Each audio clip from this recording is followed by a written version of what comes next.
Assalamualaikum warahmatullahi wabarakatuh. Bertemu lagi dengan RN Sunarsi. Alhamdulillah di kesempatan yang baik ini kita masih bisa berjumpa. Mudah-mudahan kita senantiasa sehat dan senantiasa diberi rezeki yang barokah oleh Allah Subhanahu wa taala. Amin amin ya rabbal alamin. Pada kesempatan ini saya ingin menyampaikan tentang seputar olahraga juga ya, tentang seputar olahraga. Saya pernah membaca ya, Sport Development Index SDI tahun 2023 yang mengatakan bahwa tingkat kesadaran perempuan Indonesia terhadap olahraga hanya 18,7%. Dan tingkat kesadaran laki-laki akan olahraga hanya 32%. Berarti bagi perempuan itu memang sangat rendah sekali ya tingkat kesadaran akan olahraganya. Jadi dalam hal ini saya akan selalu mengajak ya kepada teman-teman saya semua untuk selalu kita itu berolahraga. Karena berolahraga itu memang di samping untuk menyehatkan badan, juga untuk menyehatkan mental, juga untuk supaya kita itu terhindar dari bobot badan yang tidak proporsional. Artinya kita harus memiliki kesehatan yang prima, kemudian kita juga memiliki bobot badan yang sesuai ya, tidak memiliki lemak-lemak yang mengganggu ya, dan juga kita memiliki mental yang sehat. Itu acuan kita ketika kita mau menuju sehat. Ada yang bertanya kepada saya, bagaimana caranya agar kita itu memiliki bobot badan yang proporsional? Artinya saya udah olahraga tetapi kenapa badan saya masih tetap saja gemuk? Ya memang ada tips-tipsnya ya supaya kita itu memiliki badan yang proporsional. Seperti kita ketahui ya bahwa lingkar perut perempuan yang normal adalah tidak lebih dari 80 cm. Dan lingkar perut yang normal bagi laki-laki adalah tidak lebih dari 90 cm. Jadi ketika lingkar perut kita lebih dari 80 bagi perempuan dan lebih dari 90 bagi laki-laki, itu artinya adalah alarm bagi kita supaya kita itu mau berolahraga dan mau memiliki gaya hidup yang sehat. Tadi ada pertanyaan yang seperti itu. Bagaimana caranya supaya kita tetap memiliki lingkar perut yang normal? Yang pertama adalah pasti ya dengan berolahraga. Karena berolahraga itu akan membakar lemak-lemak yang ada di dalam tubuh kita. Tetapi pertanyaannya, bagaimana kalau saya sudah berolahraga tetapi lingkar perut saya masih besar, masih di atas 80 sampai 100 malah. Kita kan sering lihat ya kalau misalkan kita berada di warung bakso gitu atau di warung-warung makan gitu. Kebanyakan kan perempuannya ya yang saya lihat itu lingkar perutnya itu besar-besar gitu, gemuk-gemuk. Jadi harus bagaimana caranya katanya supaya tetap lingkar perutnya itu normal, tidak lebih dari 80, yaitu dengan berolahraga dan juga pola pengaturan makan. Karena olahraga saja apabila tidak diatur pola makannya, manfaat olahraga akan kurang maksimal. Makanya ada yang olahraga terus tetapi dia juga lingkar perutnya tetap besar gitu. Karena dia asupannya lebih besar daripada dia berolahraga. Waktu berolahraga cuma sebentar misalnya ya. Waktu berolahraga cuma sebentar, tetapi dia magernya lebih banyak dan makannya lebih banyak. Itu yang membuat dia tetap memiliki lingkar perut yang besar. Kemudian ya yang kedua adalah puasa intermittent fasting. Maaf ya, saya batuk.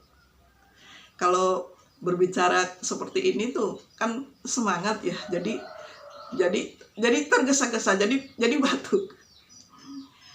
Puasa intermittent fasting ya, kalau bagi pemula bisa 12 jam puasa, bisa 12 jam makan. Ini artinya apa ya? Kalau puasa intermittent fasting itu bukan puasa seperti halnya puasa dalam agama Islam kan dari mulai subuh ya, dari mulai pagi sampai maghrib itu kita tidak makan, minum, dan memiliki nafsu. Nah, tidak seperti itu.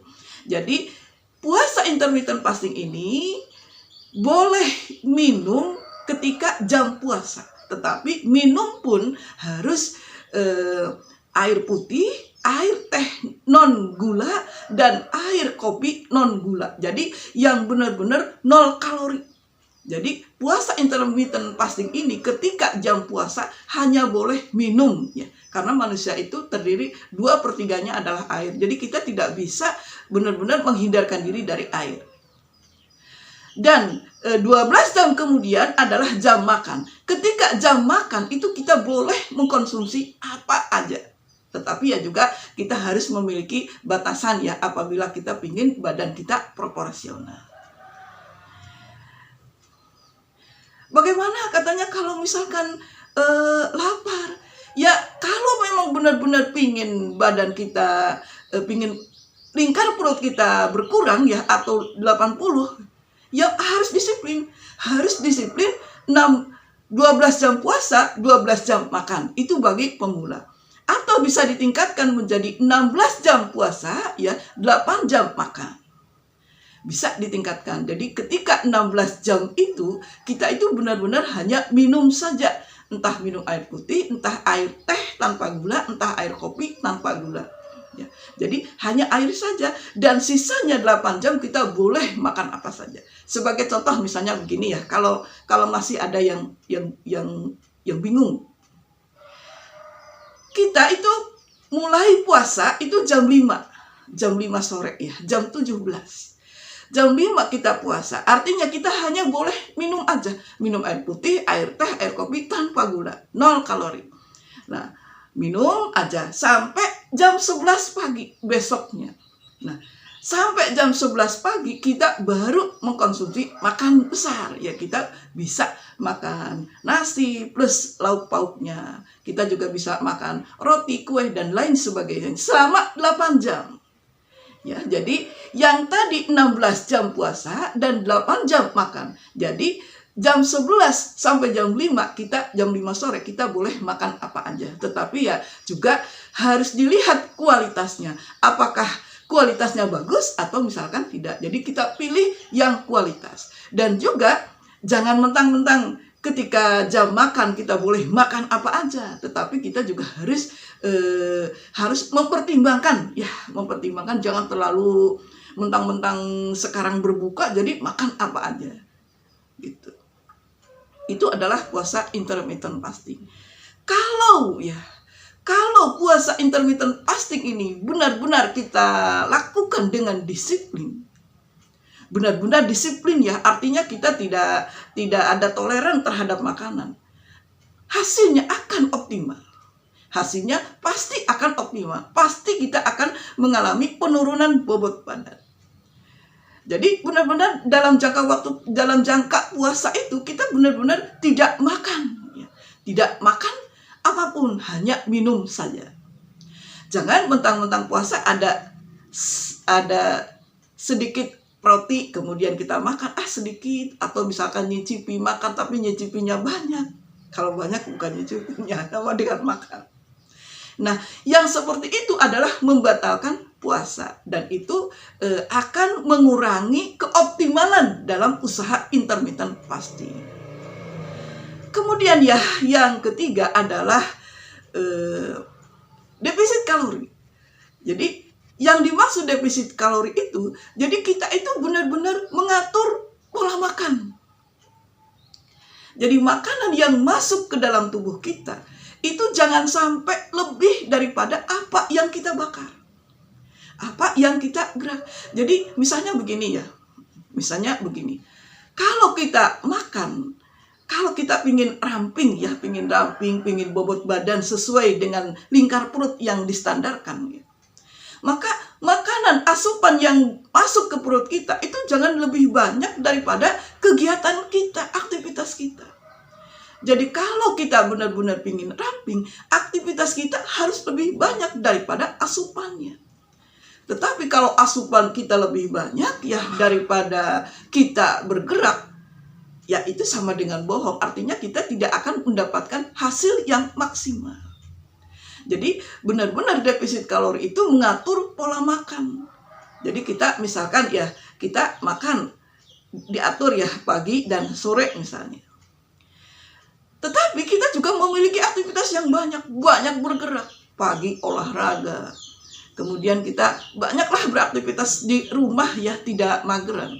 Nah, kalau asupannya itu lebih sedikit daripada kita beraktivitas, maka kita akan mendapatkan hasil yang optimal, hasil yang bagus. Jadi kita akan mendapatkan lingkar perut yang sesuai. Itu adalah tips supaya kita itu memiliki badan yang ramping. Karena ada kalanya ya, kebanyakan ini yang saya temukan dari ibu-ibu, kebanyakan ingin ramping tetapi tidak mau proses, ingin badan kecil tetapi tidak mau menjalankan olahraga, tidak mau mengatur pola makan, dan tidak mau mengubah gaya hidup seperti itu. Jadi nol. Kalau kita benar-benar ingin sesuatu, yang memang kita harus menjalani proses untuk menuju sesuatu itu. Ya kan? Mungkin itu saja dari saya ya, bahwa usaha-usaha yang harus kita lakukan adalah satu, olahraga yang rutin. Yang kedua adalah puasa intermittent fasting, dan yang ketiga adalah defisit kalori. Yang harus kita ketahui bahwa penyumbang badan gemuk adalah 80% dari asupan makan. Mudah-mudahan paparan singkat saya ini bermanfaat. Mari kita menjalankan pola hidup sehat. Wassalamualaikum warahmatullahi wabarakatuh.